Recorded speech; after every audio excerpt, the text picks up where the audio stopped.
Casi te matás de un golpe. Bien. Buen día. ¿Qué habíamos estado viendo? DMARC, controlador de acceso directo a memoria. ¿Para qué lo habíamos inventado? Para que el dispositivo pueda acceder a la memoria externa y el control del mapa. Para aumentar las tasas de transferencia, ¿sí? Bajar el overhead que te imponen las transferencias o un microcontrolador, o un microprocesador en realidad, ¿sí? Y habíamos visto que íbamos a poder llegar a transferencias de 1 o 2T cuando andábamos con mucha suerte en 53 y lo hacíamos por interrupciones, ¿sí? ¿Cuál era la idea del funcionamiento? Habíamos visto dos esquemas posibles de controlador de DNA.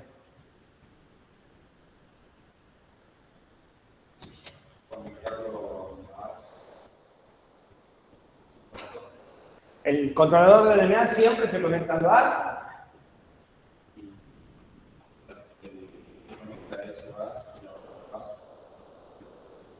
Eso no necesariamente, eso puede existir o no. El micro del año 80 90 tenía controladores de DNA, pero no tenía un segundo bus para seguir buscando cosas. Simplemente perdía esos 2T. Es mejor perder los 2T, ¿sí? Y invertir 53 en esa transferencia. Aun cuando estén totalmente perdidos. Los procesadores más nuevos, básicamente porque tienen caché, como primera razón, pueden seguir trabajando buscando datos en memoria, ¿sí? Pero eso no es un requisito. Es algo que se logró aprovechar a medida que esto va a ser más complejo el procesador. Pueden encontrar sistemas de DNA donde no el procesador te amó, ¿sí? Bien. ¿Y qué hacía el DNA? Tomaba pedido del dispositivo. Antes que eso. A ver, sí, podría hacer las correcciones con Tomaba la dimensión de memoria. Sí. Hablaba con el dispositivo. Falta un punto muy importante. Esa es la altura del partido entre las cabezas. ¿Qué tiene que hacer? El DNA recibe el pedido del dispositivo, ¿sí? Avisa al procesador. Arbitra el bus. Le pide al procesador permiso para usar el procesador, ¿sí? El bus hasta aquí siempre fue potestad del procesador. Va a seguir siendo, pero ahora lo puede ceder, ¿sí? Pero para eso tiene que pedir, tiene que aparecer todo este proceso de arbitraje de base, ¿sí? Entonces, una de las cosas muy importantes que tiene que hacer el sistema es solicitar el base. Y el procesador tiene que tener la capacidad de entregar. Eso lo vamos a hacer, ¿sí? La secuencia puede ser: el dispositivo pide al DNA, el DNA el bus, el DNA aporta la dirección, le dice al dispositivo que aporte el dato, ¿sí? El DNA aporta la línea de control y la dirección, cosas, y le dice al dispositivo que aporte el dato, y en un T se completa la transferencia, ¿sí? Ese es el esquema de DNA más clásico. Este procesador que nosotros tenemos hace una pequeña diferencia. ¿Cómo funciona la DNA de este procesador?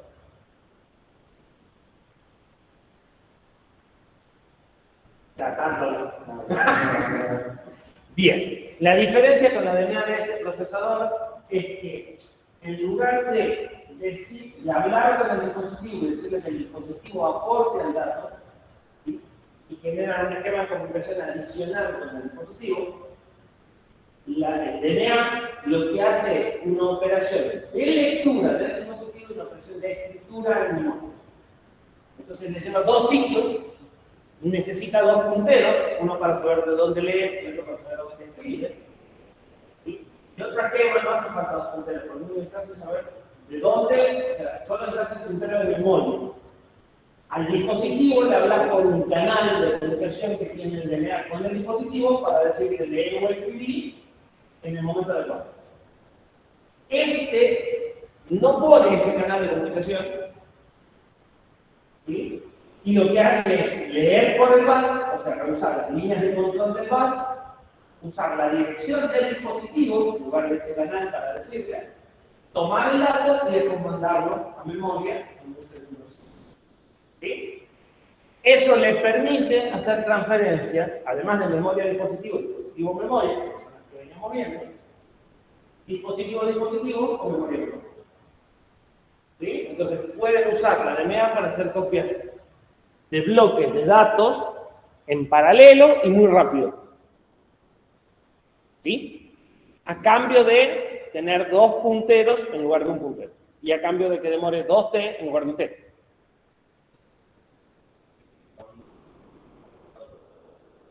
En realidad la DMA no le importa. Lo único que le importa es que los punteros que apuntan a memoria se autoincrementen.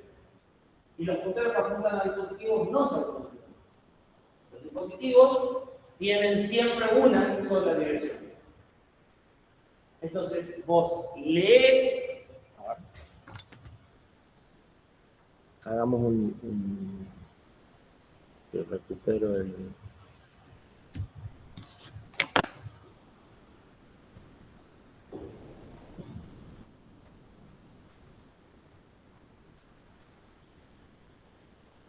El dispositivo tiene un registro de datos en la dirección NIC.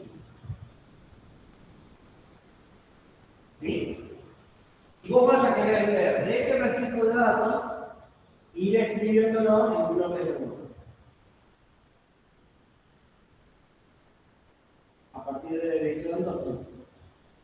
Entonces, el puntero que está en memoria, tiene que ir incrementándose a medida que llegan datos. Pero como los datos siempre llegan por el registro de datos, esto tiene que ser así. En cada vuelta, se mueve y no. Esto es porque estamos haciendo una recepción de datos. Si yo quisiera hacer una transmisión, va a ser justo al revés. El registro, de nuevo, es cuando yo tengo que sacar los datos. Entonces, lo que tengo que hacer es mandar primero después después En definitiva, en el dispositivo, el registro se queda quieto. ¿Por qué? Porque es un solo registro de datos y siempre manda los datos por la misma dirección. En cambio, porque acá tenés un vector, tenés que borrar. Ese registro es el demás.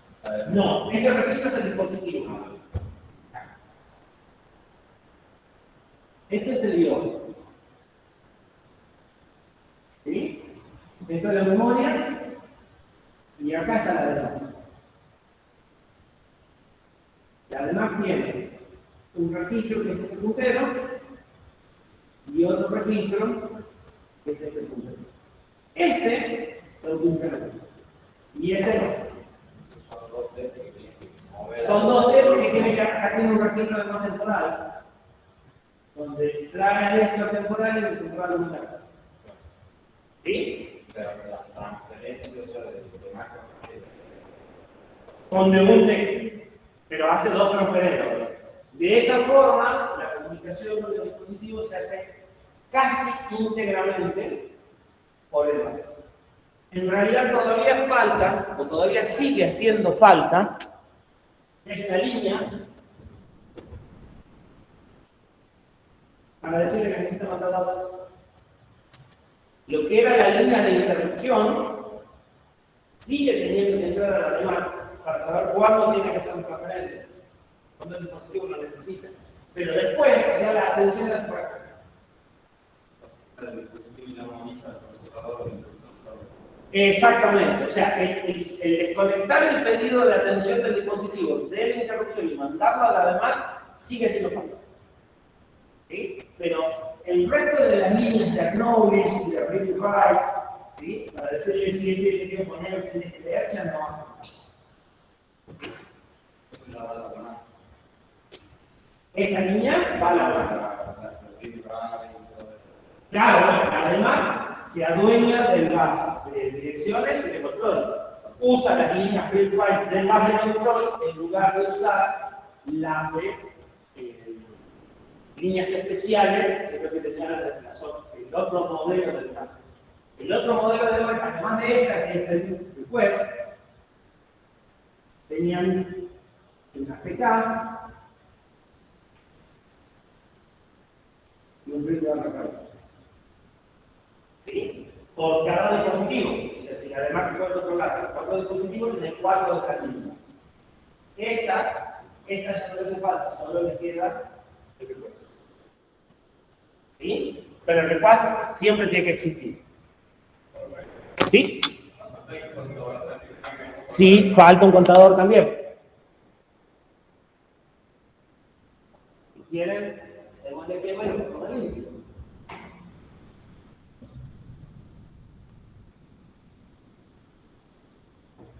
Internamente,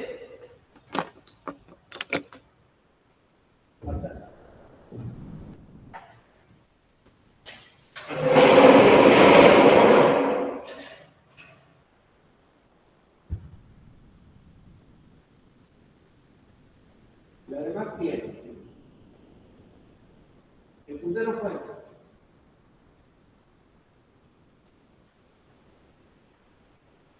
el destino, un contador. ¿Sí? Este apunta a un lado, este apunta al otro.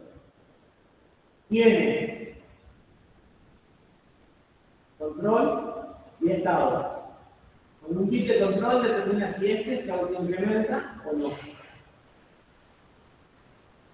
Con otro bit de control determina si este se autoincrementa o no. No. Se autoincrementa el que apunta a memoria. Si vos, en realidad, lo que es fijo es cuál es fuente y cuál es destino. Lee acá y escribe acá. ¿Sí? Si vos querés hacer una transferencia de memoria a dispositivo, configurás este con autoincremento y este no. Si vos querés hacer de dispositivo memoria, configurás este quieto y este con autoincremento. Si quieres hacer memoria, los dos tienen autoincremento. Y si quieres hacer dispositivo, los dos se quedan quietos. Por eso tienes 2 bits para configurar el comportamiento de los punteros. Y después tendrás seguro por lo menos un bit que te dice que terminó. ¿Sí? Y seguramente habrá otro bit acá que te dice si querés pedir interrupción o no cuando termina. ¿Sí? Como mínimo vamos a encontrar eso.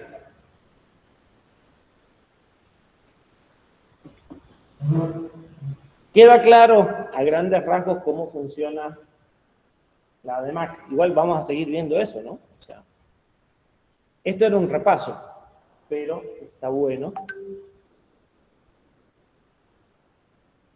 ¿Sí? Acá está lo que acabamos de hablar. El puntero fuente, si es el periférico, se tiene que quedar quieto y el puntero memoria es incrementable. Están las otras dos combinaciones, el contador. Todo esto se configura desde el CPU por programa de registros, es decir, que la demás tiene registros donde el estado, los punteros, el contador, o sea, que estos están registrados, en determinada dirección. Igual que el CPU. ¿Sí? O sea, la de Mac también es un dispositivo que también necesita ser configurado. ¿Sí? Lo que van a poner en esos registros es lo mismo que pondrían en las variables de la rutina que recibe el registro de datos. ¿Qué cantidad de datos, de dónde tiene que leer y de dónde tiene que escribir? Bien. Esto es un diagrama de bloques parecido a ese. ¿Qué tenemos? Dos interfaces maestras en el bus de alta velocidad. ¿Por qué tengo dos interfaces maestras?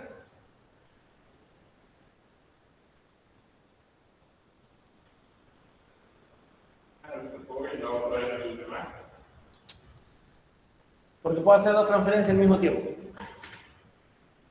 ¿Sí? Entonces, esta puede ser una transferencia y esta puede ser otra transferencia. ¿Se acuerdan que había más de un bus?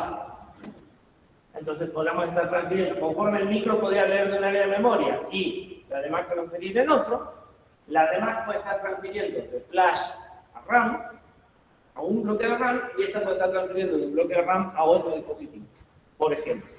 ¿Sí? Y tengo una interfaz clave. ¿Para qué es esta interfaz clave?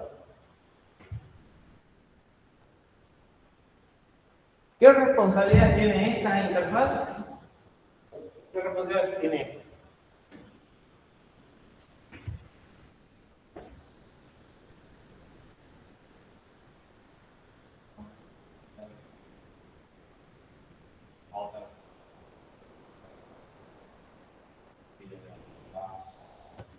Esta es la carpeta del bus, con el CPU y con esta incluso. ¿Sí?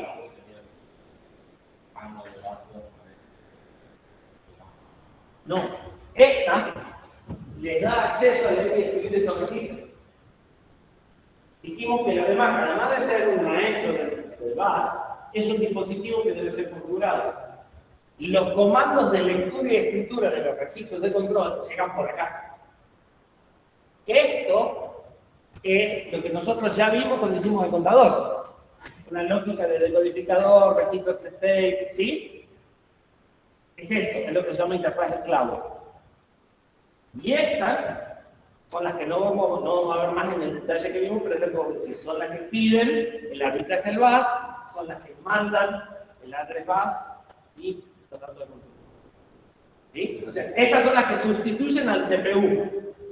Mientras que esto es igual que el contador, igual que el GPIO, por donde le llegan los pedidos para contar los precios. ¿Sí? No, por acá llega la lectura y escritura de los registros de control internos. Los dispositivos llegan por acá.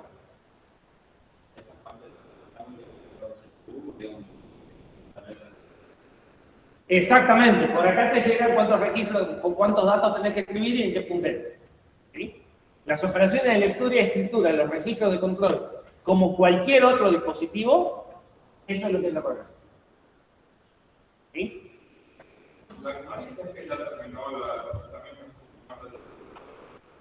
El acknowledge depende. Normalmente es que puede empezar a mandar datos. O sea, el acknowledge a un request de DMA es que podés empezar a transferir DMA. ¿Sí? Y esto es el pedido de interrupción por bloque completo, o sea, es el pedido de interrupción de la DMA. ¿Sí?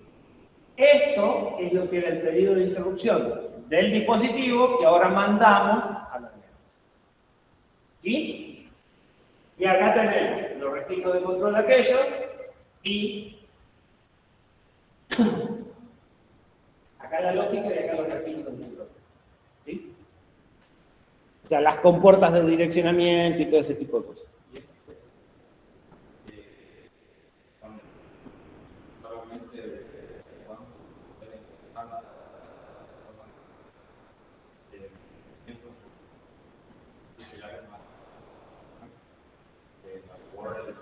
Sí, eso es lo que hace.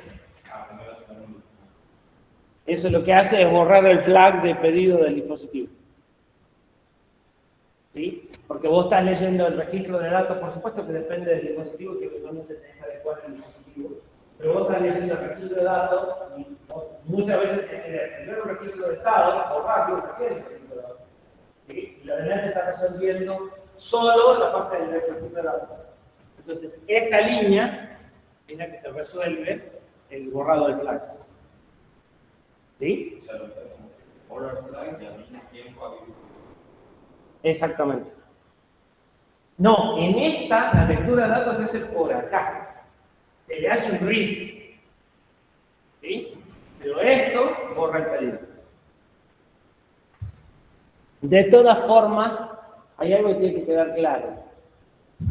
La conexión contra el DMA y el dispositivo es genérica hasta cierto punto. El dispositivo se tiene que adecuar a las reglas de la DMA. Es muy parecido al dispositivo que teníamos antes, pero por ahí hay algunas cosas que cambian. ¿Sí? y van a ver, si se llegan a meter, no vamos a hacer un laboratorio de DNA, se van a configurar de manera de voz, más bien en el teórico, pero digamos a los registros. Pero si se meten en la DNA van a encontrar que algunos de esos registros tienen una tabla y qué dispositivos se mapean, qué cosas se mapean, está como muy fijo. ¿Sí? Uno puede transferir cualquier registro de cualquier dispositivo.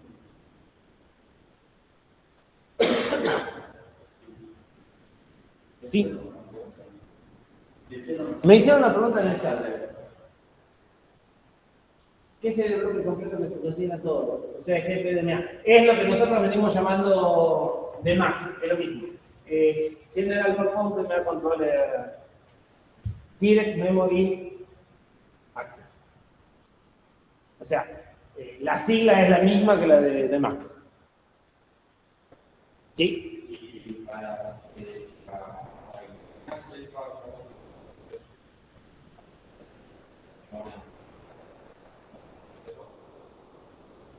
Claro, en la configuración de los registros de procesador.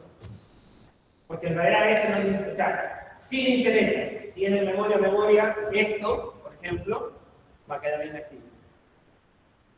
Pero si vas a hacer transferencia de memoria a memoria, vas a hacer la más.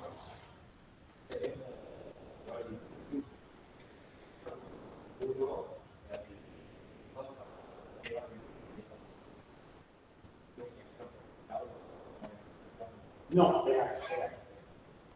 Vos, las DNA normalmente hacen las transferencias, dispositivo memoria y memoria de curso. Esta DNA, por su diseño de tener nuevos registros, puede hacer memoria a memoria, y en ese caso no hay dispositivo involucrado. Lo vas a poder usar para copiar bloques de memoria. En ese caso, esto tiene inactivo. Vos le decís, copiame tantos bloques, 2, 3, y termina de copiar todos los bloques. ¿Sí? Y te tiene la interacción, vuelve a copiar. En ese caso no hay dispositivo involucrado. La interrupción sería cuando termine de copiar el bloque y vos mandás. O sea, voy a decir, si empezás a copiar el bloque, empieza a copiar el bloque y después. Sí, como para que pida otro bloque. Pero a decir verdad, salvo que el bloque sea muy largo, por ahí vos terminaste de interrumpir y eso se termina haciendo la transferencia. Porque a 2 T por byte, una transferencia de 512 bytes se va a vivir. ¿Sí? ¿Cuál es la ventaja? La ventaja es que si vos la querés hacer de cualquier otra forma, te va a llevar mucho más de 10 minutos. Pero por ahí en ese caso no ponen interrupción. Van a copiar el bloque, es un código por veces, ¿sí? Porque es tan rápido copiando. Pero en ese caso no hay dispositivo, simplemente voy a decir, copiame, la que empieza a leer y escribir, porque no tenemos eso es cuando vos configurás los registros, o sea, todas las instrucciones las haces seteando valores en estos registros. Como cuando le decís al campeón si querés que sea entrada, si querés que sea salida, que sea 1, pero la misma lógica. Todos los dispositivos se manejan por la misma lógica. Vos tenés registros y tenés que escribir valores adecuados en una secuencia adecuada. Hacer una transferencia de memoria a memoria de 3 cuentas. Acá la dirección inicial, después la dirección final, después la cantidad, después esos 3 datos es más o menos lo mismo. Lo que seguro que debe hacer al final es poner el bit que le dice autoimplemento en esta y arrancar. ¿Sí? Una vez que hiciste ese, que pusiste el bit de habilitación de la transferencia en 1, empieza la transferencia.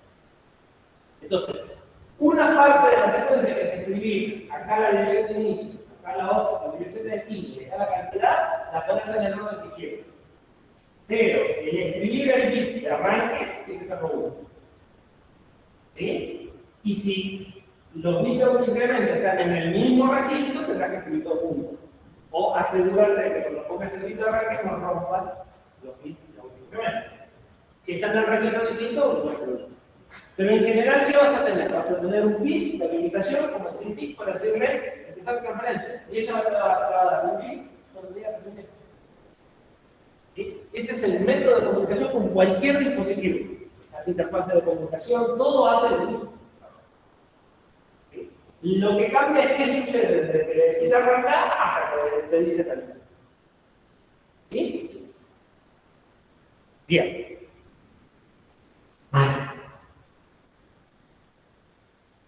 Bien.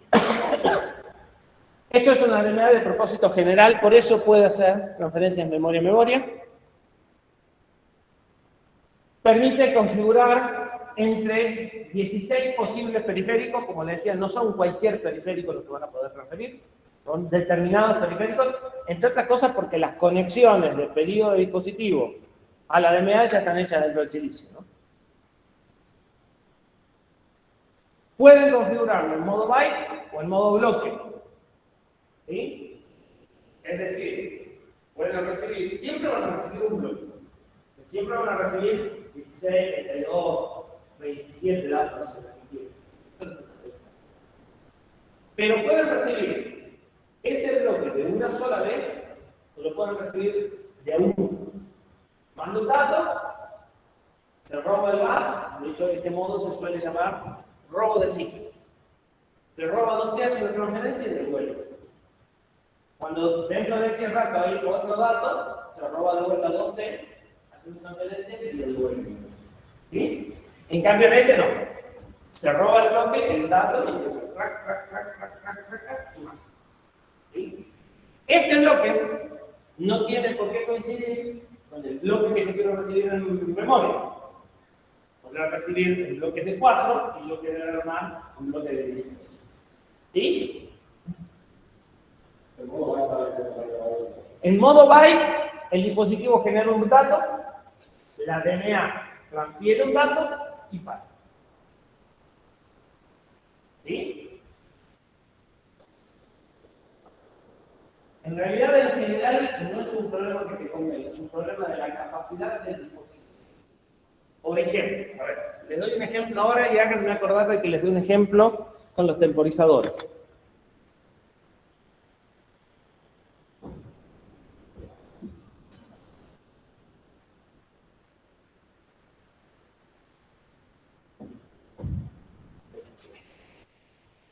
Participamos al resto del pizarrón.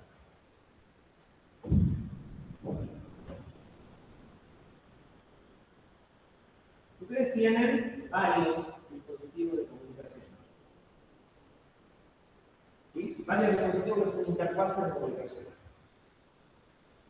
Esos dispositivos de comunicación tendrán un canal de transmisión y un canal de recepción. El más sencillo de estos dispositivos es el SSID. Esto es lo mismo que, no es lo mismo, pero no importa, por ahí algunos lo conocen. Todos ellos son nombres que se refieren a lo mismo.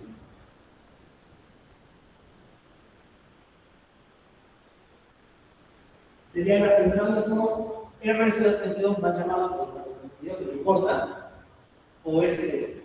¿Sí? O puerto serial, que es el otro nombre que se lo van a encontrar.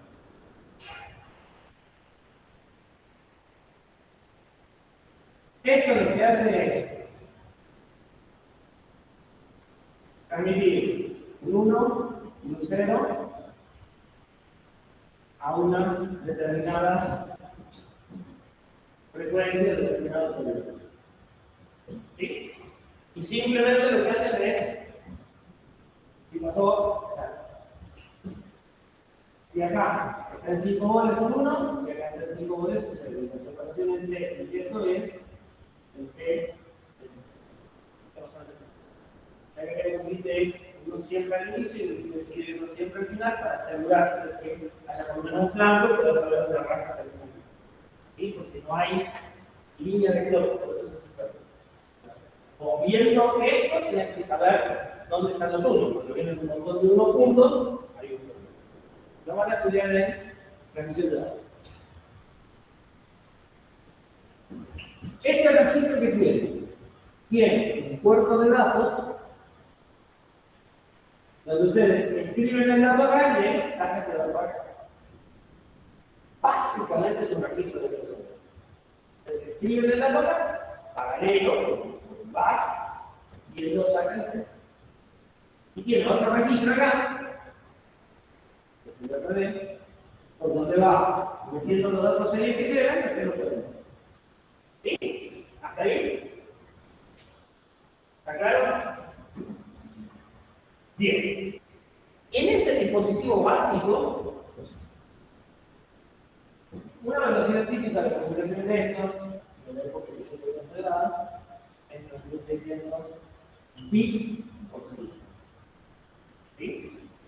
Esto lo tiene que dividir en 10, que son 260 bytes por segundo. Y la velocidad que se usa bastante en el día de hoy es 115, 200. Si lo dividen en 10, eso le da 11 por segundo. ¿Sí? Este dato se va a llenar 11.000 veces por segundo. Y ustedes tienen para leerlo a que siga el dato posible. ¿Estamos de acuerdo? Porque los datos llegan para acá, llegan, y ustedes lo tienen que leer. En este pueden escribir más a menudo o menos a menudo. Si ustedes lo escriben, no se permite. Y bajan el pasaporte. Si yo pongo una RMA a escribir, esa RMA, ¿cómo va a trabajar? No puede trabajar de otra forma que no sea por robocito, porque acá los datos no llegan de alguno. Es un registro que le entran los datos serios, una vez que está completo, inmediatamente son dos registros, el registro de desplazamiento, y una vez que llega todo el dato, se copia el otro para poder bien recibir lo que sigue. Pero ese registro es un registro, no pasa más nada. ¿Sí? No estamos viendo qué parte. Pero ese pedazo el nombre. Ah, no, no es el pedazo el nombre. Habría que hacerlo más rápido. Ahí creo que sí ven. Más o menos. Sí, ahí se ve. Repito, en la comunicación serial, de todas formas no es comunicación de esto es determinado, llegan. Esto es un registro de desplazamiento. Los bits normalmente es una cosa así y así. Por acá entran los bits seriales, se desplazan, una vez que contó 8, se transfieren al registro redondo. Y están disponibles para que lleguen otros 8 y los pasan. ¿Sí? Y en el momento en el que se hace esa copia, se pide transferencia de datos, interrupción, lo que sea. ¿Sí? Yo de acá no puedo leer más que un dato. Entonces, si a esto lo quiero hacer por DNA, tendrá que hacer por robocito, no de forma. Ahora, ¿qué sucede? En realidad, el porto serie de esta máquina, o sea, perdí el perdón.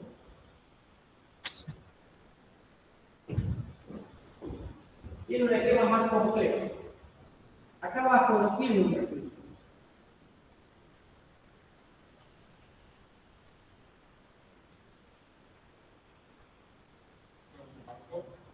Tiene una FIFO por cada. Entonces, el primer dato que llega lo copia acá. El segundo dato que llega lo copia acá. El tercer dato que llega lo copia acá. ¿Sí?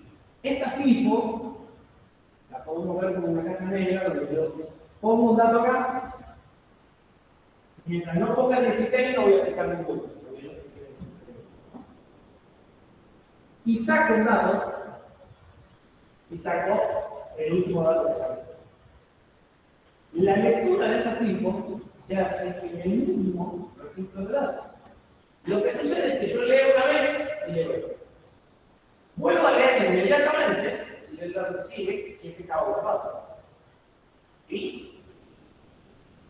Si yo a este dispositivo lo quiero hacer transferir por DNA, ¿cómo voy a hacer el resultado?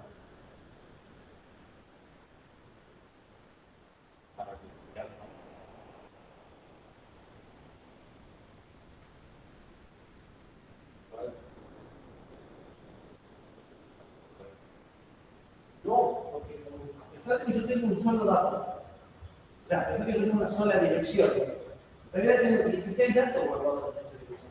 Yo puedo leer 16 veces seguidas, leer 16 datos distintos. Y los puedo leer inmediatamente. ¿Por qué? Porque ahora en la interrupción no se produce con un segundo dato. La interrupción se produce con un cambio de datos. Pegar un poco configurar. Hay registros para decirme cuántos quiero que tengan, cuántos quiero que sea lo que provoca la interrupción, si quiero usar esto, o lo quiero dejar como estaba en el modelo 5. Ok.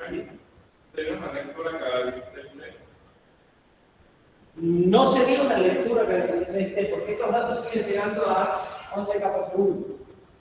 Y si vos vas a leer 16 puntos, vas a leer 1000 veces por segundo 16 datos, aproximadamente. ¿Se entiende? Vos vas a dejar que se amontonen 16 datos y después lo vas a leer todos juntos. ¿Por qué? Para asegurarse de tener el tiempo. Por eficiencia. Cuando vos dejas que los datos se amontonen siempre por eficiencia. ¿Sí? De esta forma vos vas a hacer una transferencia de modo bloque. Esto es un dispositivo que soporta modo bloque. Y un dispositivo soporta el modo bloque no piense que tiene 16 direcciones. Piense que tiene 16 datos detrás de una sola dirección. ¿Sí? Y yo leo 16 veces consecutivas del mismo lugar. Exactamente. El bloque son los 16 datos que están por detrás de este registro. Yo lo leo y cada vez es un dato distinto. ¿Cómo pide el bit de control? Este dispositivo, cuando lo ven, es complejo. ¿Por qué? Porque tiene varios registros para decir, primero si querés usar modo bloque o modo byte. O sea, vos podés deshabilitar la FIFO esta, que se le construye el data, ponerlo en un solo registro y a uno. No me compliques la vida. Eso hace que varios los registros de control que tenés después no se usen. No tiene sentido. Tenés un registro de control para decirle de los 16 cuántos querés usar. Vos podés decirle yo quiero una FIFO de 8. Él tiene hardware de 16, pero vos podés configurar 8. Después tenés otra FIFO para decirle que no golpeas interrupción cuando de los 8 llegaron 5, para tener un margen de demorar haciendo otra cosa para que la interrupción no sea tan prioritaria. ¿Sí? Para que X y para B todo duplicado. ¿Sí? Estos son más difíciles de configurar, que leer el manual y entender todo esto.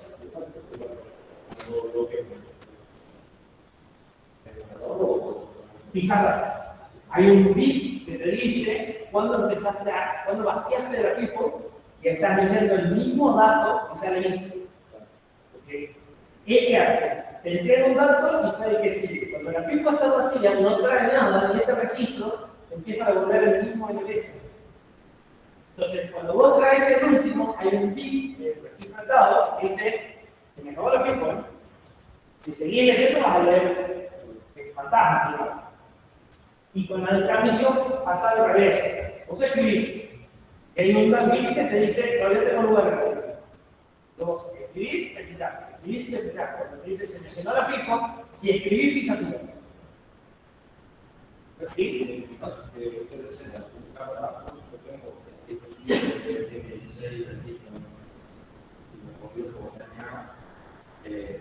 Solo debería acumular 16 datos y introducción, Bueno, no, pero no vas a medir introducción. Vas a acumular 16 datos y vas a pedir transferencia de DNA. Y por ahí, la DNA tiene un bloque de 512. Recibe varios bloques de 16 y recién cuando llega a 512 corta y dice: ahora sí. Igual es lo mismo, la DNA copia los primeros 16, espera, vuelve a tomar los primeros 16 hasta que el contador de la DNA no llegue a 0, no va a tener la información.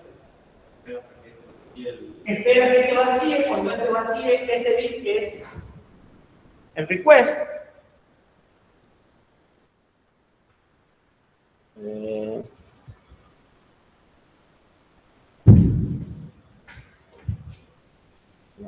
Ven.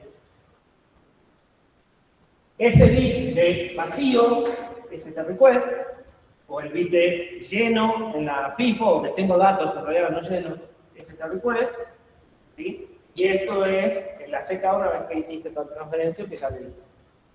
¿Sí?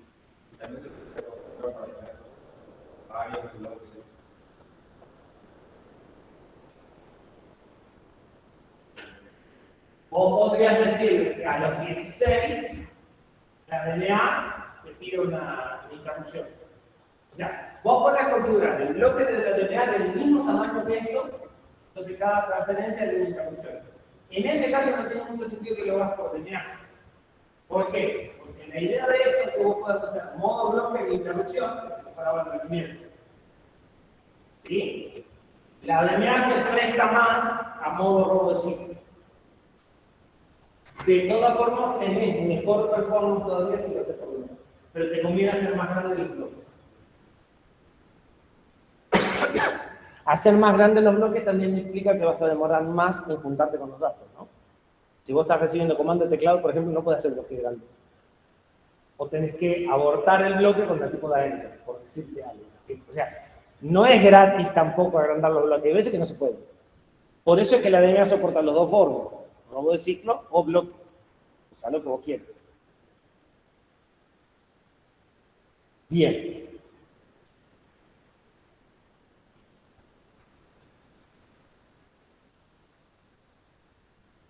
Señales. Las vimos recién, creo que quedaron claras. Tenemos el pedido del periférico, ¿sí? Que es una transferencia, un pedido de transferencia de DMA. El ACK al periférico. Después, las señales del bus se utilizan para hacer toda la transferencia, en este caso. En otros, eventualmente puede haber un par de señales más acá, habíamos visto, y el pedido de interrupción.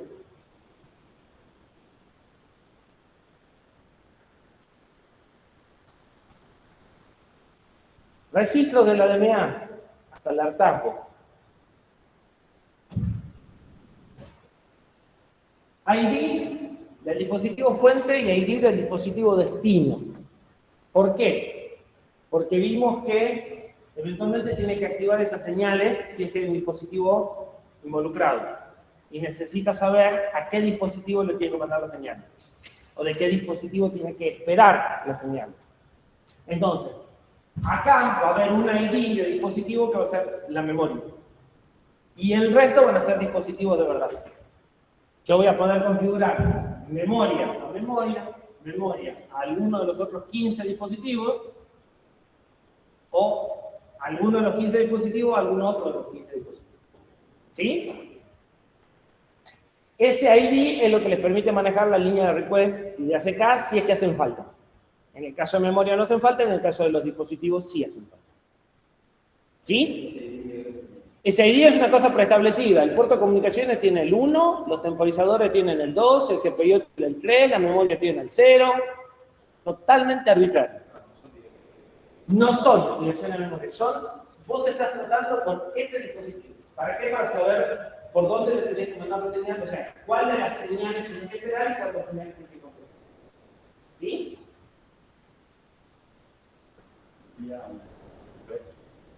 Exactamente.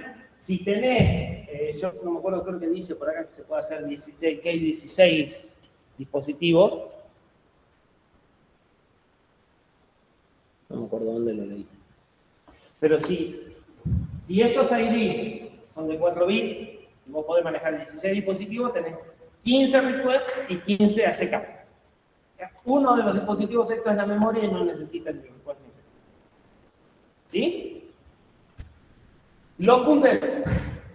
Estas son las direcciones. Obviamente, la dirección esta tiene que ser compatible con el ID que le puse. No puedo decir que voy a transferir desde el puerto de comunicaciones y después apuntar la dirección al GPIO, no va a andar. Esto y esto tienen que ser coherentes. La cantidad, y algo que puede hacer esta DMA es pedir interrupción para avisar que completó el bloque, pero automáticamente empezar un bloque nuevo. ¿Sí? Entonces, puedo tener un puntero al siguiente bloque.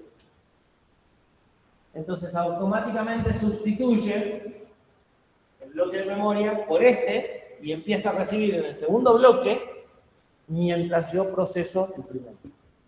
La interrupción ya no me pide asignarle un nuevo bloque, sino solamente sirve para avisarme que ya terminé. En vez de si tengo que asignar un nuevo bloque, se tengo que ponerle el próximo del próximo. Pero ella está recibiendo. ¿Se entiende?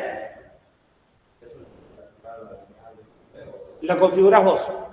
O sea, vos le decís, el primer dato, vos sacás los datos a la dirección 100. El primer bloque lo pones en la 1000. Cuando termines con eso, el bloque que sigue, ponerlo en la 2000.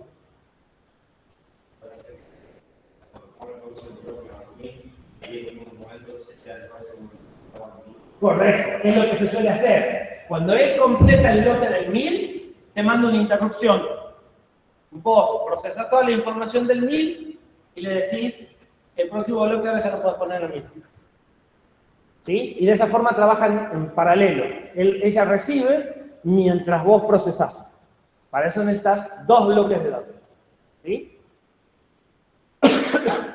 La ventaja que tiene es que no tiene que esperar a que vos le digas cuál es el próximo bloque. Puede hacer una recepción totalmente continua.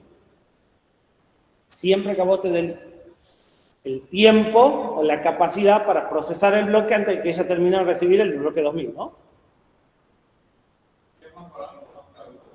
¿Qué cosa? No es un problema de barato o de caro. Si va a tener que ver con lo que vos querés procesar de esa información. Si el procesamiento que vas a hacer de esa información demanda demasiado uso de CPU y el tiempo entre los que llegan los bloques a vos no te alcanza para procesarlo, ¿sí? Entonces no vas a poder hacerlo porque te van a llegar más datos de lo que puedes procesar. Pero si vos el procesamiento que tenés que hacer es muy básico, por ejemplo, buscar el valor máximo de la secuencia de valores. Te llegan 200 valores, vos te buscas el máximo. Buscar el máximo, el procesador le puede llevar 5.000 instrucciones. ¿Sí? Es un tiempo chiquito frente a lo que te están llegando por comunicación. Entonces vos podés estar recibiendo tramas en forma continua, permanentemente. Cuando llega una trama la procesás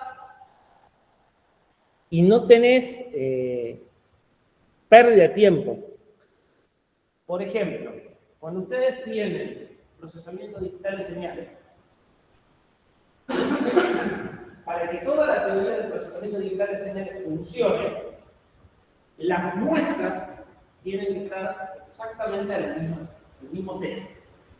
¿Sí? O sea, cada muestra tiene que ser cada 1 microsegundo. Si ustedes dejan de recibir muestras porque están procesando, tienen un problema.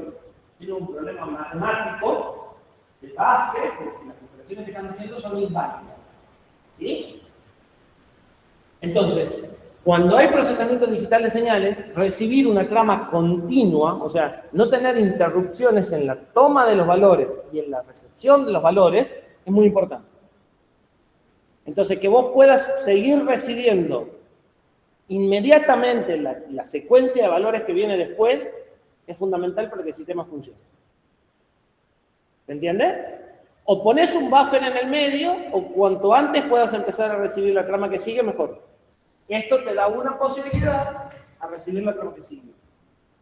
La FIFO esta te da otra posibilidad a recibir los datos que siguen sin interrupciones. Se te amontonan acá un poquito y no pasa nada.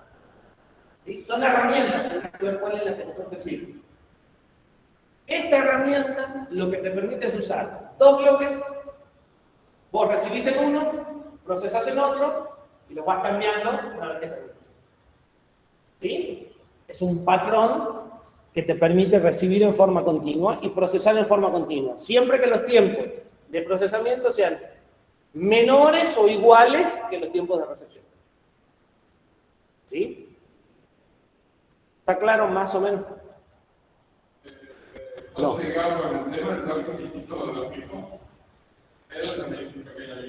No, es lo mismo pero de distinta forma.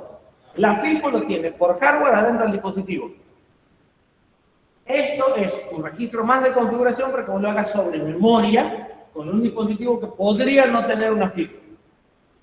¿Sí? En muchos casos por ahí vas a tener cosas redundantes. Podés usar la FIFO, podés usar esto, podés usar las dos cosas. ¿Sí? Tendrás que ver qué es lo que se adecua mejor a tu software. En general, si vos no podés recibir los datos de forma permanente, tenés que poner una FIFO, un buffer, que te amortigüe ese momento en el que vos no podés recibir porque estás haciendo otra cosa.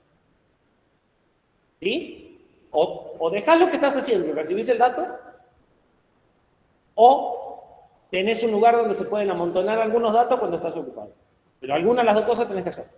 Si no tenés que parar la recepción de datos y decirle, no me mandes más datos. ¿Sí? Algunos de los 3 esquemas se usan. En cada esquema se usa en cada situación se usan esquemas distintos. Si el dispositivo que vos tenés es inteligente o puede no tomar datos, le decís no me mandes más datos. Si el dispositivo es un conversor AD y vos necesitas que los datos lleguen realmente uno a continuación del otro, empezás a usar algo de esto. ¿Sí? Bien, además de estos registros, que podemos considerar los registros de datos, tenemos un registro de control y configuración que van a manejar la habilitación, o sea, este es el último que configuramos para decirle, podés transferir. El modo de trabajo, datos o ráfaga. Ráfaga, bloque, es lo mismo. Robo de ciclo, byte, dato, es lo mismo. ¿Sí? De uno o de muchos.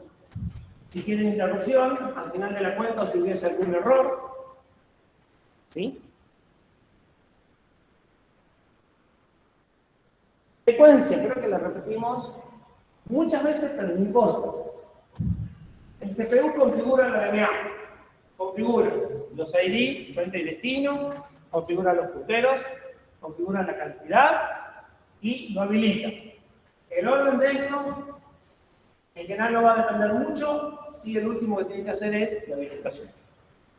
Una vez que todo el resto de datos son válidos en los registros. En algún momento el periférico le solicita a la DMA mandar un dato, por ejemplo, porque llegaron datos a través de transferencia en modo ráfaga, en este caso. El DMA pide el bus, o sea, dueño del bus, como lo quieran ver, ¿sí? Para eso manda un request al CPU, el CPU termina la transferencia en curso y otorga el bus. Cosas importantes. Una vez que el DMA se adueñó del bus, empieza a hacer las transferencias. Ya las habíamos visto, provee las direcciones a partir de los punteros y las señales de control. Y el dispositivo y la memoria son los que intercambian el dato. Si en ese proceso el contador llega a 0, le avisa al DMA, al dispositivo que se acabó y pide interrupción. Devuelve el bus y pide interrupción. ¿Sí? Y la rutina de interrupción le avisará de alguna forma al programa principal que hay un bloque de datos disponible para procesar. Igual que lo hacíamos cuando lo habíamos recibido por interrupción.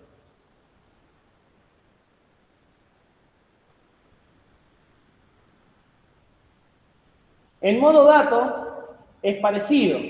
Configuramos todo igual, salvo el bit que nos dice el modo de trabajo. El dispositivo pide un dato, pide mandar un dato, la DMA se adueña del bus de vuelta, le dice que mande el dato, hace una única transferencia y devuelve el bus. ¿Sí? Y si el contador es mayor que 0, sigue esperando. Si el contador llega a 0, pide interrupción y sigue el camino de recién. Pregunta. ¿Por qué creen ustedes que justifica que exista el modo bloque en la DMA? ¿Por qué no hacemos todo en modo dato? Si las transferencias duran lo mismo, 2T, el modo dato que el modo bloque. A lo que voy es, ¿por qué existe un modo bloque? ¿Y por qué no simplemente hago esto repetidas veces, una tras de la otra? ¿Entiendes? Hay una diferencia entre el juego de líneas donde acá le das un dato y lo sacás, y en el otro le das vía libre. ¿Por qué? No, la interrupción es al final. Fíjense cómo yo les conté la historia. El dispositivo me pide un dato. Yo le digo que lo mande. ¿Sí? Me adueño del bus, le digo que lo mande. ¿Por qué existe un modo bloque? ¿Y por qué no directamente le digo, mandé que sigue, mandé que sigue, mandé que sigue? ¿Por qué no trabajo en modo dato Le digo, bueno, manda otro. ¿Por qué existe un modo bloque?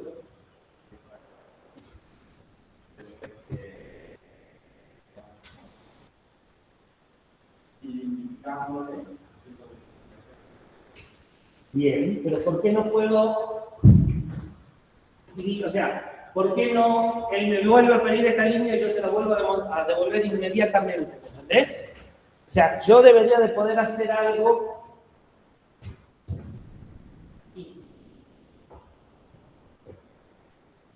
Tengo un dato, mandalo, pero tengo otro, inmediatamente pegado. ¿Por qué hay un modo bloque donde esto sube una vez así y baja recién al final? Esa es la pregunta. Si esto parecería que anduviese igual, ¿me explico? Tengo un dato, mandalo, tengo un dato, mandalo, tengo un dato, mandalo, tengo un dato, mandalo. Eso funcionaría igual que un modo bloque. ¿Por qué hay un modo bloque que tiene la diferencia de decir, tengo datos, manda todos y recién al final se corta? ¿Por qué no hago ese modo de peligro de mandar y estoy matando de mandar?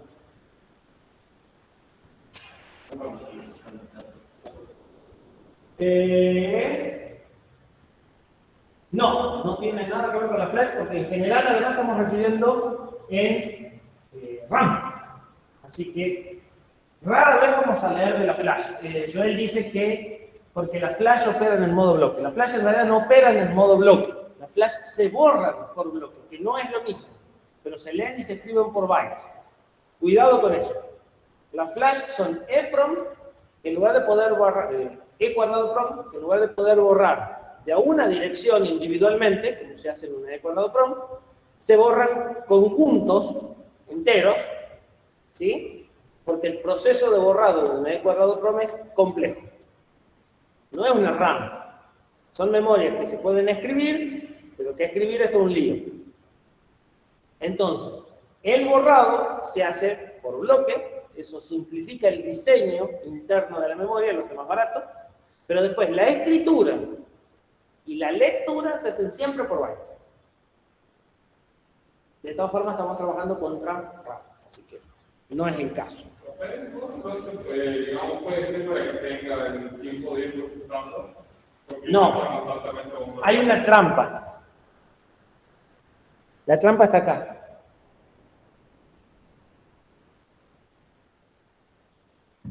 El DMA se adueña del bus. ¿Cuánto demora en que el DMA tome el bus?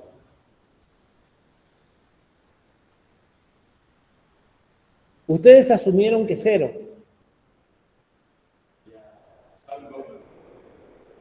No necesito. ¿Por qué 12T? No, para nada. El DMA, el bus, está mandando operaciones de read o de write por la línea de control y de address y está mandando los datos. ¿Sí? Dijimos que el DMA manda un bus request al CPU, o sea, le pide el bus al CPU, el CPU termina la operación que está en curso y se lo otorga. ¿Sí? Daría la sensación de que es inmediato, o sea, termina la operación e inmediatamente empieza la operación de la DMA. Como yo lo conté, esa es la sensación. La realidad es que eso no sucede así. Hay un tiempo normalmente de arbitraje. ¿Para qué? Para asegurarse de que no llegue un pedido nuevo de la otra DMA, por ejemplo, cosas por el estilo. Hay tiempos de propagación que hacen que cuando se arbitre el bus, se pierdan ciclos de bus. Entonces, la transferencia en modo ráfaga lleva 2T, pero normalmente genera 2 o 3 o 4 ciclos de más muertos entre que toma el bus la DMA y entre que lo devuelve. ¿Se entiende? En resumen, yo no transfiero 2T cuando estoy en modo ráfaga. Transfiero más bajo que 2T. No tanto como los 16 o los 53, pero más bajo. Entonces ahí es donde justifica que haya un modo ráfaga. Porque a ese tiempo de arbitraje lo pago solo una vez al inicio, transfiero y lo vuelvo a pagar al final. El arbitraje del bus, el hecho de que el CPU le ceda el bus a la DMA, lleva tiempo. ¿Sí? No es instantáneo. Hay un tiempo muerto en el que no lo pueden usar ni el CPU ni la DMA al base. ¿Sí? Es un overhead igual que cuando nosotros estábamos haciendo el push, que no es de 12T, es bastante más bajo, pero existe. Por esa razón existen el modo bloque y el modo byte. El modo bloque está para que ese overhead de hardware, en el que no nos vamos a meter demasiado, lo pague una sola vez. Igual que con las interrupciones. ¿Sí? A ver. Claro, pero el punto es, dice Joel, que es porque el modo bloque permite el envío de datos con un solo request. Pero la razón para hacer dos modos de trabajo en la DMA, con la complejidad que eso implica en la electrónica, es disminuir el overhead del proceso ese de arbitraje, que nosotros hasta acá lo veníamos viendo como instantáneo, y que cuando tengo dispositivos con alta tasa de transferencia, me acerque todavía más a los 2T que voy a seguir sin llegar nunca a los 2T. ¿Se entiende? Entonces, bajamos el overhead, pero no tanto como hubiéramos querido. No sé, ¿qué ves? Sí.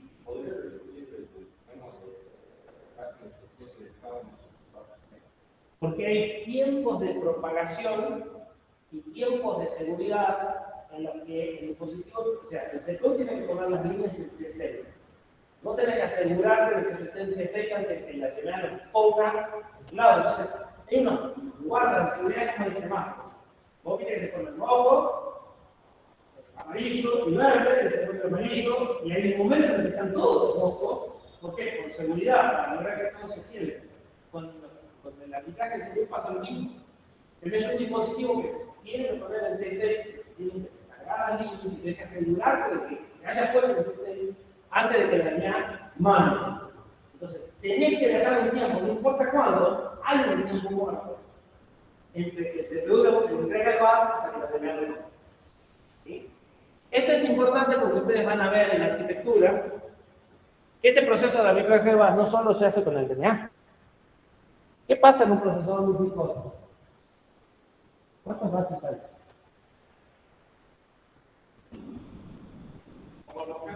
¿Qué pasa en un procesador multinúcleo? ¿Cuántas bases hay? ¿Qué pasa en una computadora con dos procesadores? Depende cuánto No depende de nada, hay uno.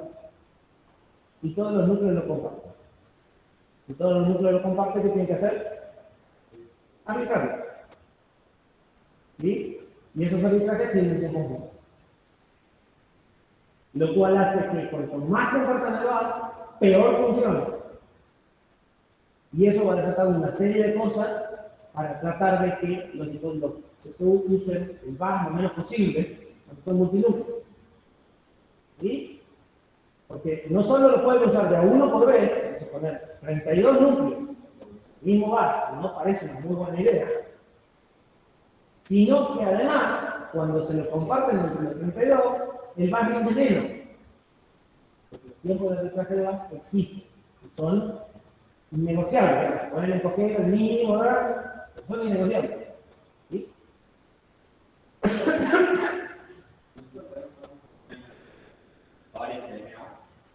Acá tenés dos DMA.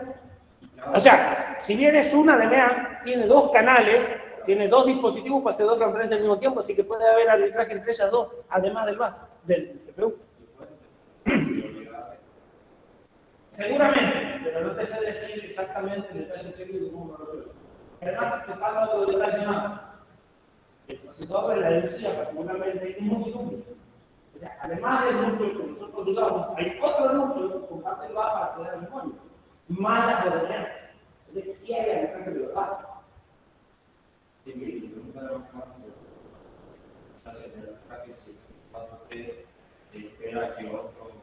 Los 4T es la mejor forma de decirlo, ¿vale? Bueno, es parte del tema. ¿Sí? Nosotros no vimos las líneas de arbitraje, en algún momento lo veíamos y lo sacamos. Pero depende de cómo funcionan las líneas, puede suceder que vos habilites el más el ciclo que sigue. Entonces, durante el ciclo N, estás arbitrando quién va a tomar el N+1 y pasa algo como la interrupción. Si llega hasta cierto T, lo toma y si no, ya lo toma el que sigue. Depende si hay un árbitro o es descentralizado. O sea, vos tenés esquema de base con árbitros, tipo PIC, tenés esquema de base descentralizado, que casi todos son descentralizados. ¿Sí? Entonces, depende de un montón de cosas. El arbitraje te lo hace todo un capítulo que no vamos a ver más que esto, pero que es importante que entiendan porque es parte de que los procesadores de todas las cosas que hacen, como los PCD y todo ese tipo de cosas. ¿Sí? Bien, ¿hacemos una pausa? Sí, son y cuarto.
Bien.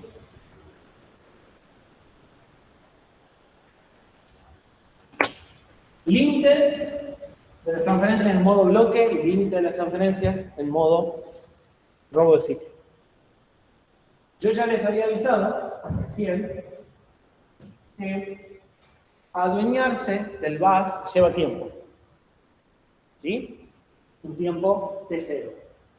Cuando trabajamos en modo bloque, de nuevo, como el bloque es grande, y este tiempo es solamente una vez al inicio del bloque y una vez al final del bloque, o la suma del inicio y el final del bloque, ¿sí? Desperdicio hay al inicio y al final de la transferencia.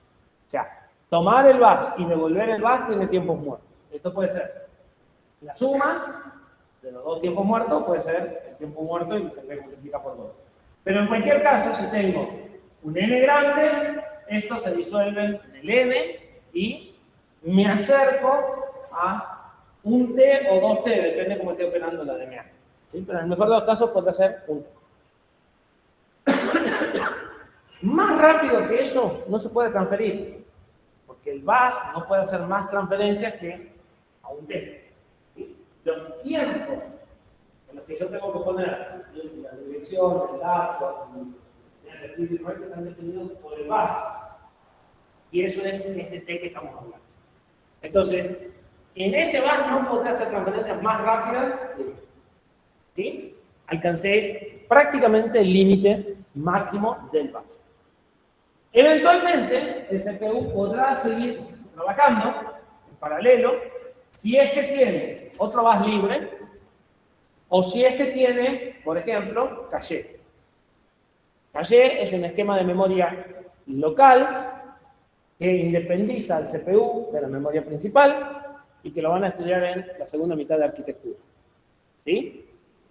Entonces, de esa forma, el procesador ya no necesita, voy a hacer una cosa así muy burda, pero ya no necesita ir a memoria, porque tiene su propia copia de algunos datos y de algunas instrucciones, ¿sí? Y se puede manejar internamente dentro del micro sin salir a buscar datos en memoria por el VAS. ¿Sí? Eso les permite darle cierta autonomía y que el procesador siga trabajando en paralelo mientras le piden el VAS. Obviamente, como les decía recién, cuando estamos hablando de multinúcleo, esto pasa a ser indispensable. Bien. La tasa máxima, si tenemos un VAS de 32 MHz y transferimos de 1 byte, eso también nos fija el VAS, el ancho de las transferencias, ¿sí? Tendremos 32 megabytes por segundo contra 1,1 que teníamos de la otra forma. ¿Sí? Si el VAS es más ancho, será más rápido. Y el CPU solo va a ser interrumpido cuando se complete el bloque. Esta transmisión será sincrónica por bloques. En el caso de modo de dato, el tiempo de tomar el VAS y de salir del VAS ya no es especial. ¿Sí? Porque como la transferencia demora 1 o 2T, cualquier cosa va a estar en el orden del 1 o 2T. Entonces, vamos a estar en el mismo orden de la transferencia, ya no es especial. Supongamos un valor de 6T. Totales, 3 para entrar y 3 para salir. ¿Sí? Y supongamos que la transferencia se hace a un T. Fíjense que nos subimos de 1, que era nuestro valor ideal, a 7. Tenemos un overhead del 70%, del 80%. Sin embargo, estamos muchísimo mejor que en los 16 o los 53. Y si el CPU puede trabajar en paralelo, estos 7T no se pierden del CPU. Razón por la cual no me molesta que sean 7T. Porque en realidad, para el CPU es como si fueran 0. Porque si el CPU puede seguir haciendo algo durante sus 7T, ¿sí? El impacto en el CPU es 0. La tasa máxima de transferencia va a estar dada por estos 7T. Pero si estamos en modo dato, no me interesa tanto la tasa máxima de transferencia. Si no, lo hubiera puesto en modo bloque. ¿Sí? Cuando no hay paralelismo, la DMA lo para el CPU y de ahí viene el nombre de robo de ciclo, porque se roba ciclos donde lo deja el CPU parado. Los cálculos son los mismos, la eficiencia va a ser bastante menor en el modo bloque, ¿sí?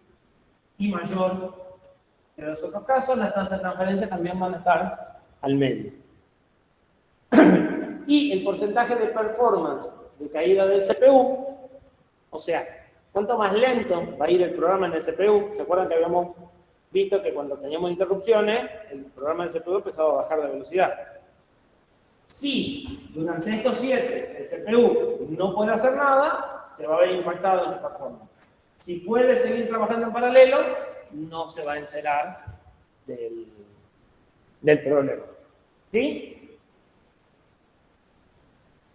El punto clave de todo esto es, como decíamos recién, que el arbitraje del bus no es instantáneo. Lleva un tiempo. Finalmente, datos concretos. La DMA puede manejar 8 fuentes. ¿Se acuerdan que yo les dije que me acordaba de 16? No, 8.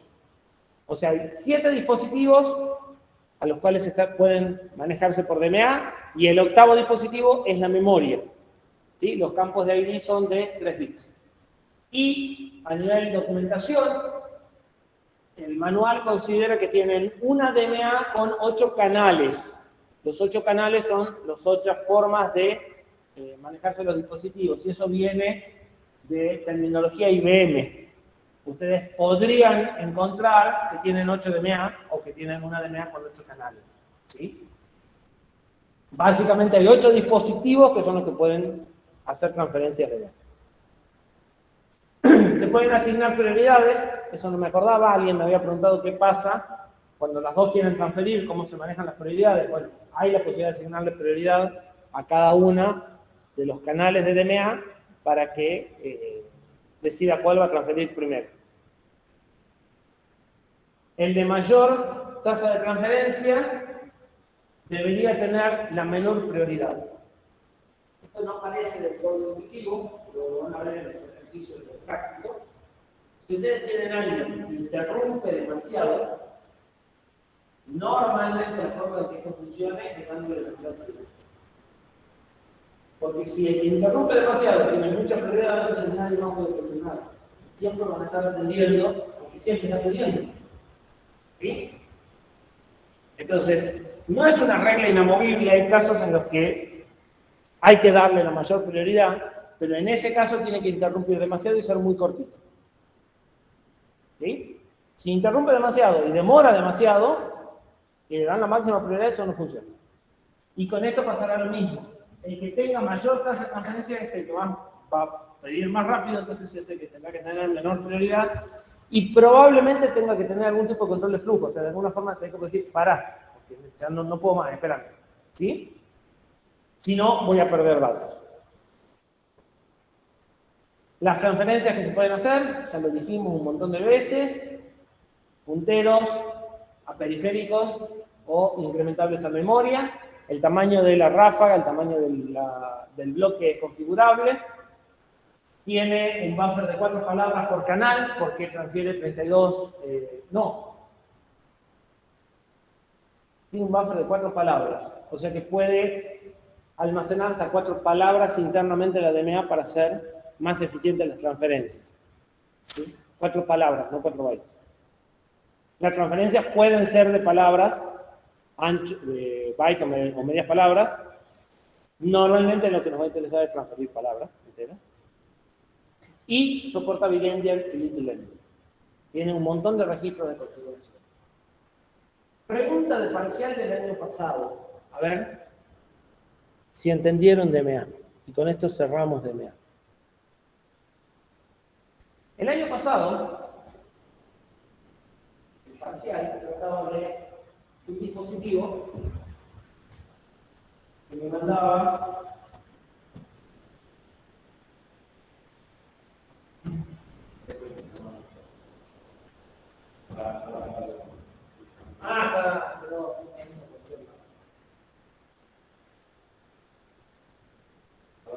Gracias.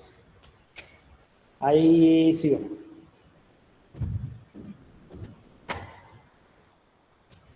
El año pasado tenía una DC de 12 bits que le mandaba una palabra de 16 con 4 ceros y datos. ¿Sí? Y como estaban muy preocupados, deberían de haber estado muy preocupados por el espacio, decidían, tenían perdido, estaba así,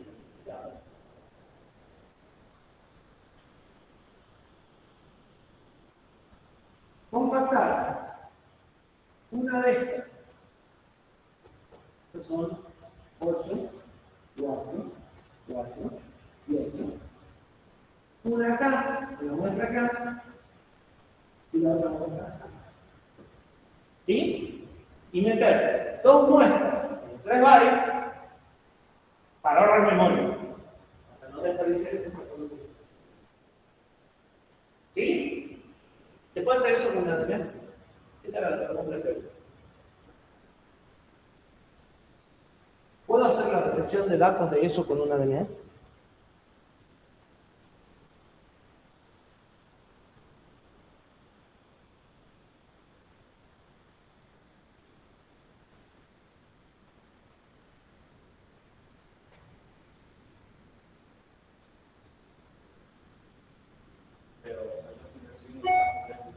Vos recibís 16 bits, o sea, el registro de datos del dispositivo es de 16 bits y en la rutina de interrupción, vos recibías uno, explicabas si era el primero, lo ponías acá, si era el segundo, lo mezclabas con el que ya había recibido. Y ahora te digo, bueno, quiero mejorar la tasa de transferencia, pongamos una de saquemos la rutina de interrupción y pongamos una de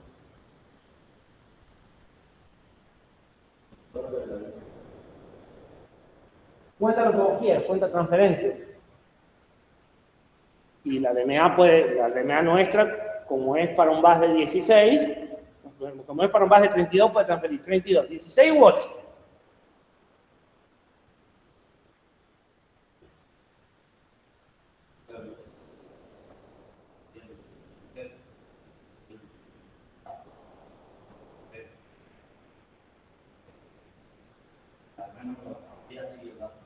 Exactamente. La DMA no puede procesar lo que solo puede copiar. En este caso, había un procesamiento de información en la rutina de recepción. Había que combinar dos datos que vienen de datos, entonces no puede ser una DMA. La DMA solo puede copiar. Y la respuesta era, no se puede hacer esta recepción. Está planteada. La única opción sería recibir los 16 con 0, pero resulta que entonces voy a desperdiciar un tercio más del número de datos. ¿Sí?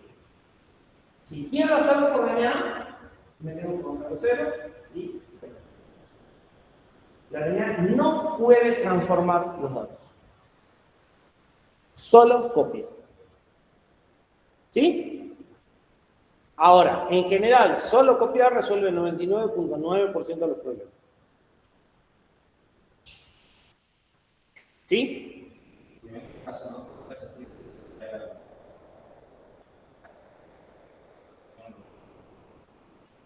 Diseño. Lo más probable es que si querés tener una tasa alta de transferencia, ¿qué tendrías que hacer? Me interesa la velocidad. Si te interesa la velocidad, ¿qué vas a hacer? Vas a sacrificar espacio. Lo más razonable sería hacer un bloque grande, después en todo caso compactar el bloque. ¿Sí? El CPU compacte el bloque. Entonces, lea el bloque con 0 y lo meta en el bloque.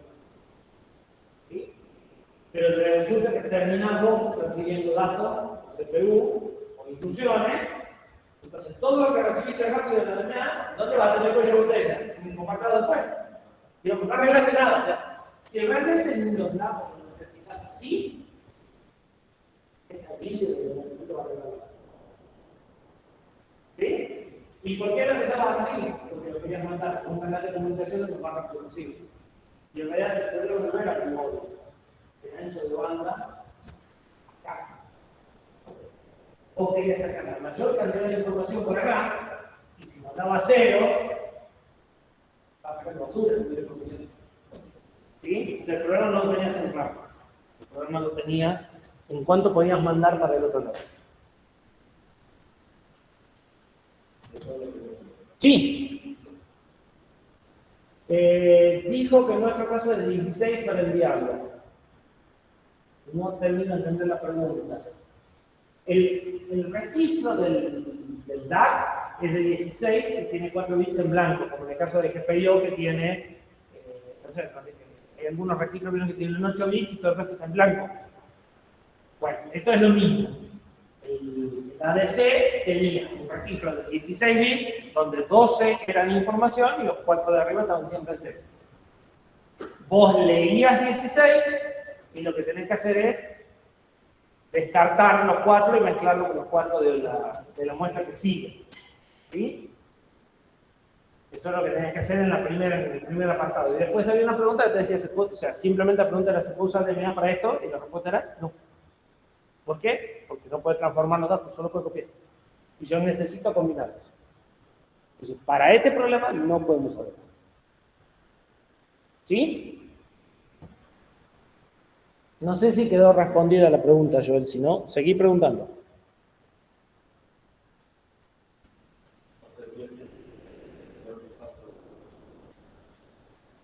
No. La DMA te va a transferir 8 o 16.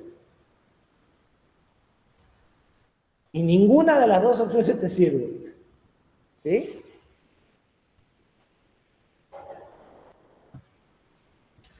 Pero insisto, es un caso particular. Es un caso particular también porque el año pasado había remarcado, igual que ahora, varias veces, que la DMA no puede procesar datos, solo los puede copiar, que no puede transformar. ¿Sí? Entonces, estaban previamente advertidos de cuál era la respuesta.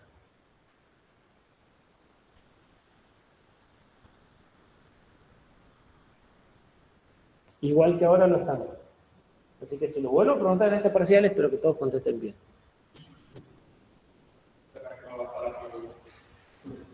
Yo les voy a les voy a contar algo que ustedes me van a decir es mentira, y créanme que no es mentira.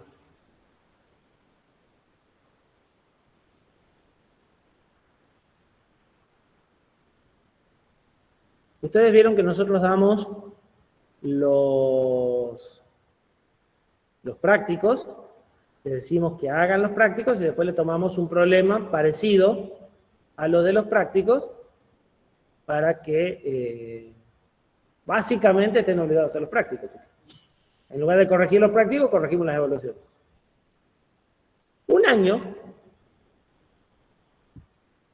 dimos exactamente el mismo problema de práctica, con los mismos valores numéricos en la evaluación. Desarrollamos un segundo. ¿Sí? Así que les puedo dar la pregunta y estoy seguro que no la van a contestar todos.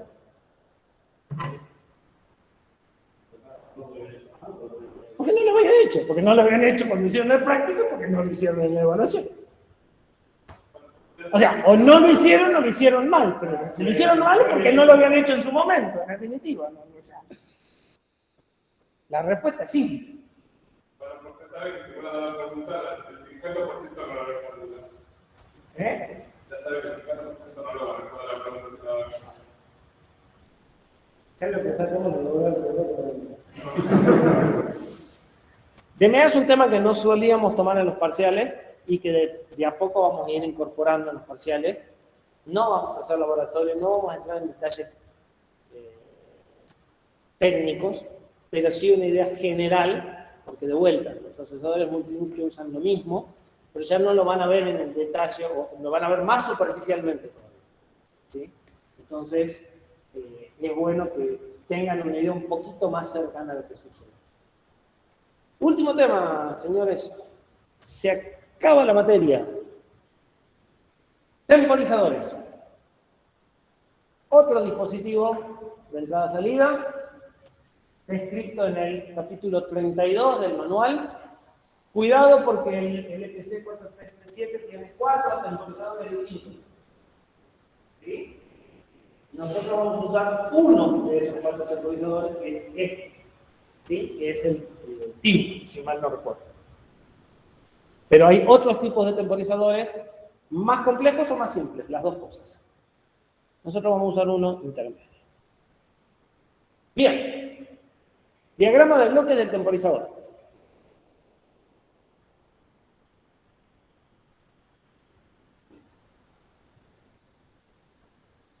Arranquemos por aquí.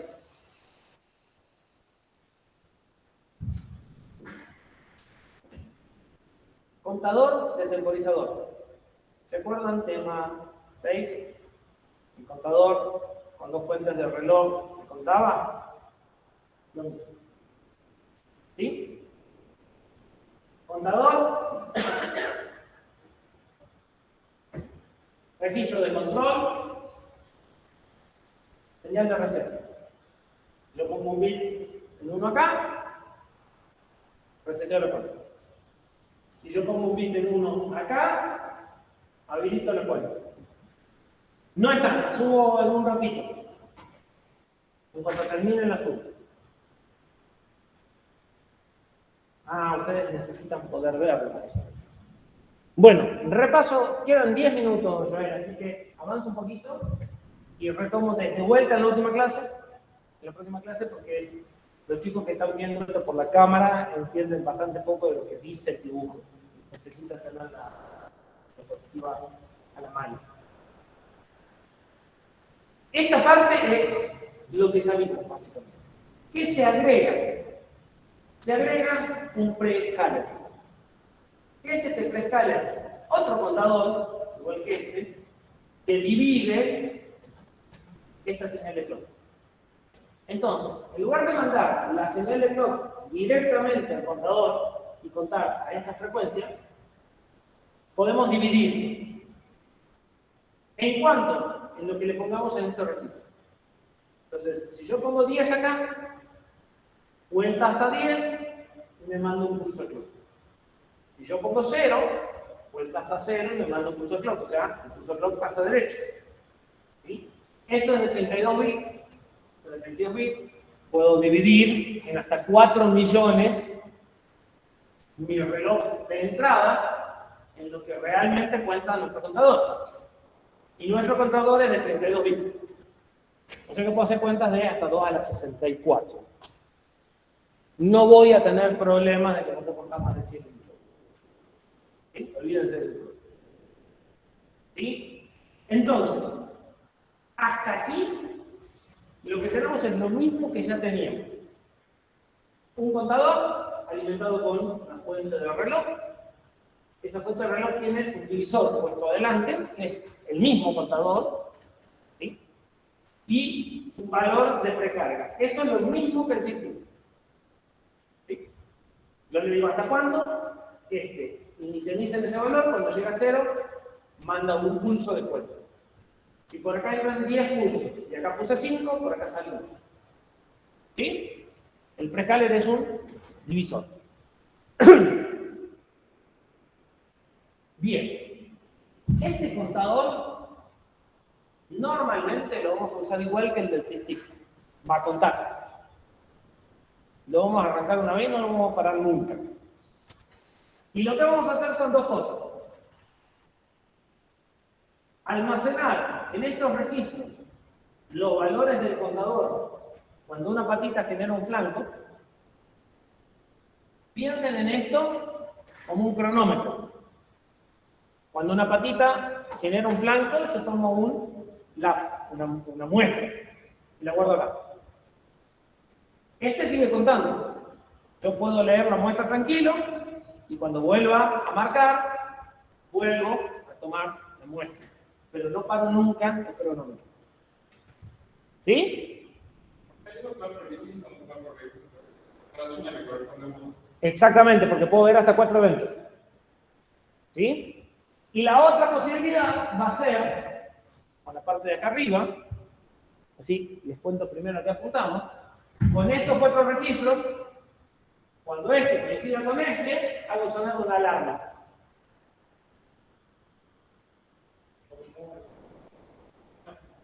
Esto sirve para 2 cosas. Sirve para ver señales, o sea, para medir señales, o para generar señales. Para medir señales se usan estos de abajo, y la mejor forma que te puedo dar es un cronómetro. Entonces vos le decís, cuando una de las patitas cambie, congelame el valor este acá, y yo lo puedo leer antes que este siga midiendo. Y eso me va a permitir medir sin tener errores de software de interrupciones. ¿Sí? No importa cuánto demore yo en ir a leer este valor, este siguió contando. Eso es para entrada.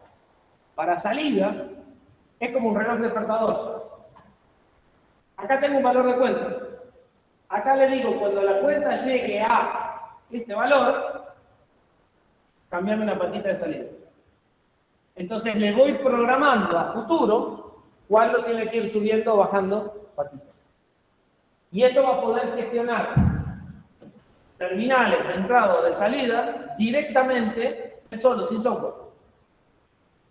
Cuando el valor este llegue a este valor, tengo una señal de salida. Y puedo tener una interrupción para decirle cuál es el próximo valor. Y voy encadenando. ¿Sí? Y para la entrada es lo mismo. Cuando tengo una entrada, capturo y tengo una interrupción para ir a leer el valor y procesar lo que tengo que procesar. ¿Sí? Esa es la idea de funcionamiento. Algo de esto ya lo hicimos con GPIO y interrupciones. ¿Sí? O sea, si ustedes agarran GPIO, interrupciones y el SysTick, pueden hacer lo mismo. ¿Cuál es la diferencia? La diferencia es que el tiempo que demora en atenderse la interrupción, esa latencia de interrupción, acá desaparece. Porque como todo está gestionado por hardware, en el valor exacto en el que esto coincide con esto, la patita cambia. Y la interrupción viene después. ¿Sí? Entonces, elimino la imprecisión en la atención de la interrupción. Puedo tener más latencia, me puedo demorar más en atender la interrupción, y si esa latencia es variable, que seguro es variable, porque ya sabemos que es entre 12 y 15 en el mejor de los casos, ¿sí? No me va a afectar a qué pasa con la señal va a salir perfecta. ¿Sí? Bien. Cortemos acá. Retomamos de vuelta la clase que viene desde este mismo punto.